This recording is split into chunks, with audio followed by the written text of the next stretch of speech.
PIT की smart class में आप सबका स्वागत है। और एमएस एक्सेल की इस क्लास में आज हम लोग पढ़ने वाले हैं एम्प्लॉय सैलरी शीट के बारे में। इसके पहले भी मैंने आपको एम्प्लॉय सैलरी शीट पढ़ाया था ना, लेकिन उसमें मैंने आपको बोनस के बारे में पढ़ाया था। लेकिन आज की क्लास में जो जानना है वो है सैलरी शीट को ही हम कैसे बनाएंगे, इसी को आज की क्लास में समझना है और सीखना। देखिए, सबसे पहले अगर हम एम्प्लॉय सैलरी शीट के बारे में बात करें तो एम्प्लॉइयों को सैलरी हम प्रोवाइड करते हैं। जैसे बहुत सारी कंपनियों में ऐसा होता है कि मान के चलिए कि अगर आपने कंपनी अगर 30 दिन का वर्क ली है तो 30 दिन में आप जितना प्रेजेंट होंगे उतना ही दिन का आपको पेमेंट मिलेगा। समझ में आ रहा है ना?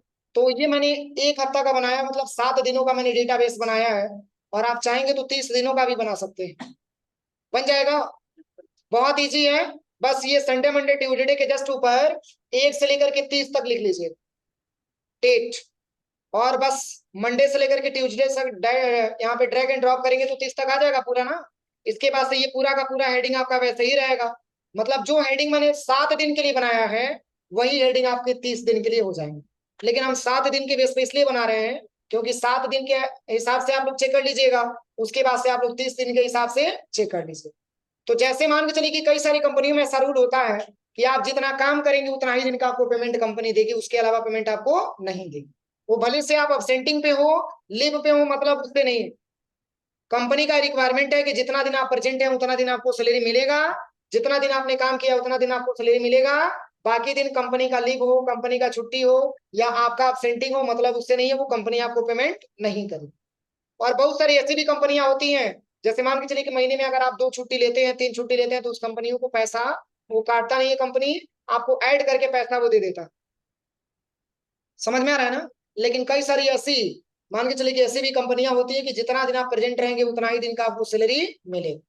तो हम इसमें आज की क्लास में ये हम निकालना सीखेंगे कि किसी भी पार्टिकुलर एम्प्लॉय का अगर हम सैलरी शीट ज्ञात करते हैं तो उसका टोटल वर्किंग डे कैसे निकालेंगे, उसका प्रेजेंट डे कैसे निकालेंगे, उसका अब्सेंट डे कैसे निकालेंगे, उसका लीव डे कैसे निकालेंगे, और पर डे सैलरी प्रोवाइड करने के बाद टोटल सैलरी कैसे ज्ञात करेंगे।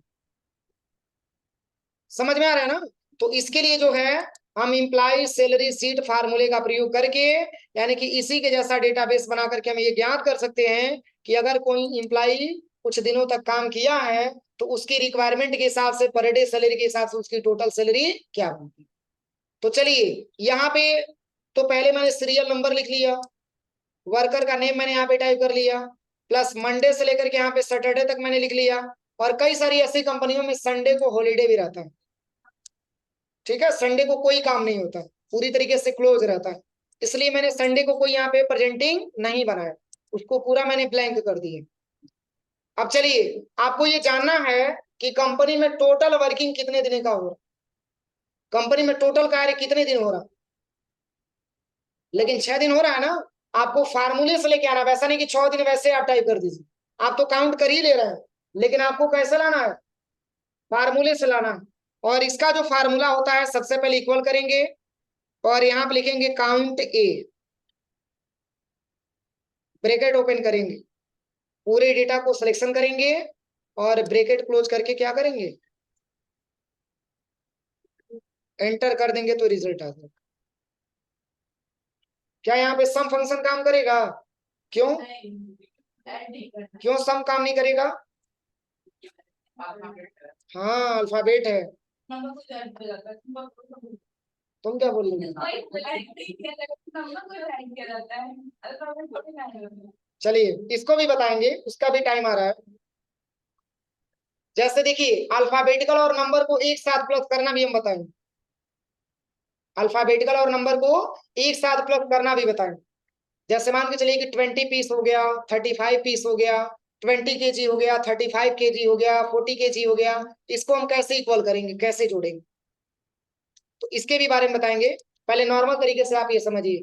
अब चलिए, एक पर्सन का, एक वर्कर का अगर 6 डेज आ गया तो ऐसे ड्रैग एंड ड्रॉप करेंगे तो सबका आ जाएगा ना, क्योंकि वर्किंग सबका बराबर है। कंपनी में काम हो रहा है कितना दिन, 6 दिन काम हो रहा है।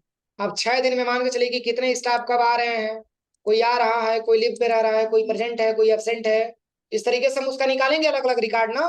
तो अब हमको ये ज्ञात करना है कि जैसे रवि शुक्ला नाम का वर्कर है, ये 7 दिनों में कितने दिन प्रेजेंटिंग आपको दिख रहा है, 3 दिन, यानी कि प्रेजेंट डे में आपको 3 आना चाहिए। इसके लिए कौन सा फार्मूला लगाएंगे, बोलिए। यानी कि काउंट करें यदि केवल पी हो तो, याद है किसमें मैंने ये फार्मूला बताया था? काउंट करे और जो 33 से कम है तो, किसमें बताया था? मार्कशीट में मैंने बताया था। काउंट करिए, वही नंबर काउंट करे जो 33 से क्या हो, कम हो। इसके लेस देन 33, और मैंने बताया था आपको मार्कशीट बनाते समय काउंट वाले फार्मूले।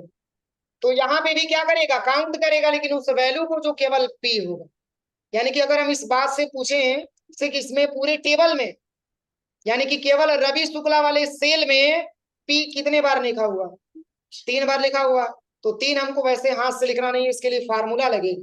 यानी कि सबसे पहले इक्वल करेंगे, और चूंकि काउंट भी करेगा और निकाल करके अलग भी करेगा, तो यहाँ पे लिखेंगे काउंट इफ। क्या लिखेंगे, काउंट इफ। मतलब काउंट मतलब गिने, और इफ का मतलब यदि। अब क्या यदि, तो पूरे दिनों में से केवल कौन सा, केवल प्रेजेंटिंग वाला दिन, यानी कि केवल पी को काउंट करे। कोई दिक्कत?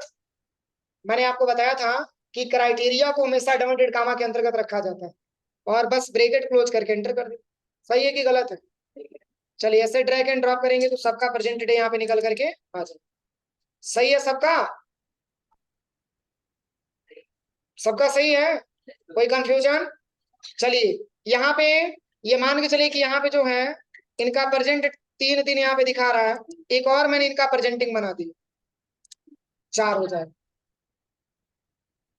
ठीक है, जैसे मान के चलिए कि हम अटेंडेंस बनाते हैं, वो कोई ऐसा स्टाफ है जो कह दिया अरे यार हम इस डेट को आए थे, तुमने गलती से एब्सेंटिंग बना दिया, उसको प्रेजेंटिंग कर। तो चलो यार ठीक है, प्रेजेंटिंग कर दो।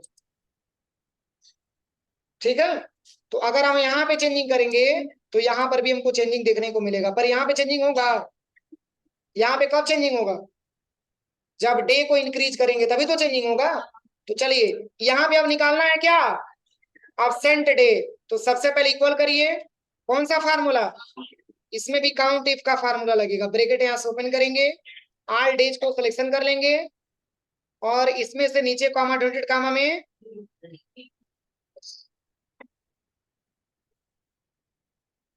सही है। अब चलिए, अब हमको निकालना है क्या, लीव। लीव का मतलब ये होता है कि जैसे मान के चलिए कि कौन सा ऐसे इंप्लाई है जो छुट्टी पे चला गया, उसको बोला जाता है लीव डे के लिए। सबसे पहले equal count if, bracket open, select all days,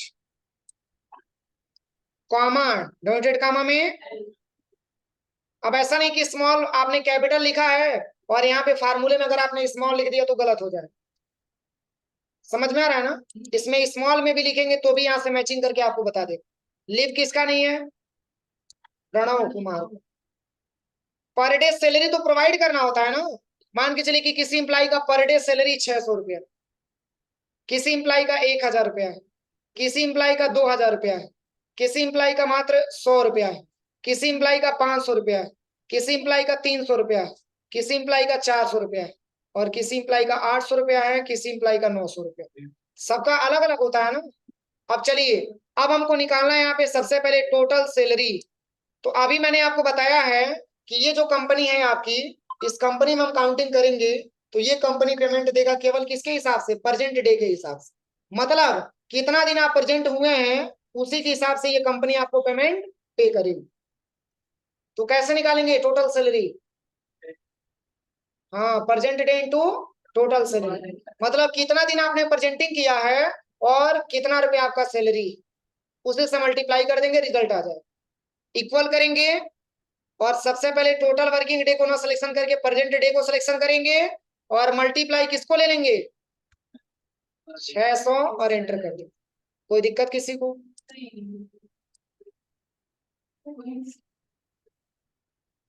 सही है।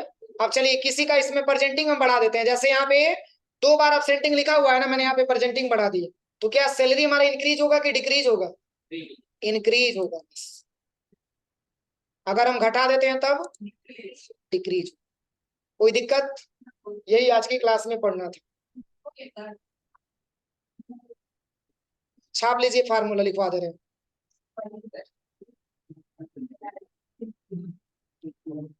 मैंने एक हफ्ते का बनाया है ना, आप लोग 30 दिन वाला बना करके ट्राई करिएगा।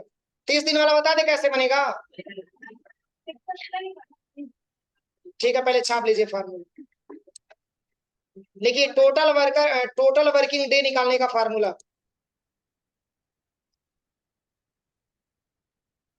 टोटल वर्किंग डे निकालने का फार्मूला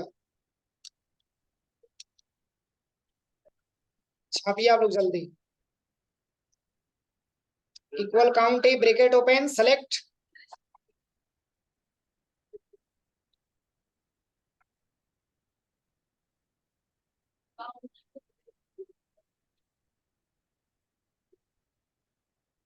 इसके बाद से क्या है? हाँ, क्या है?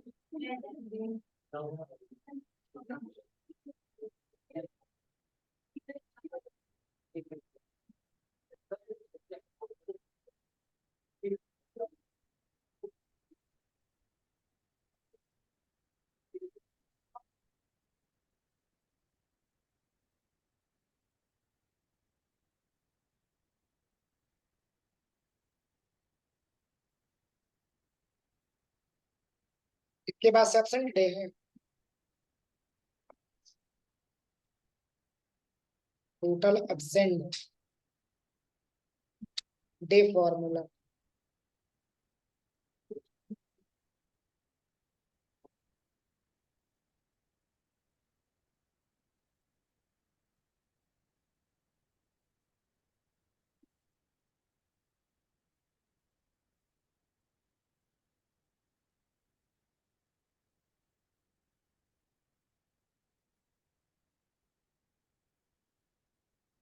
आप लोग जल्दी।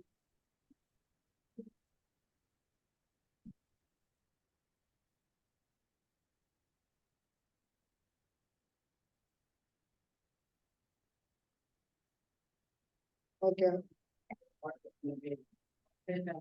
बॉडी सैलरी तो लिखना है। टोटल सैलरी लिख लिए, टोटल सैलरी फार्मूला।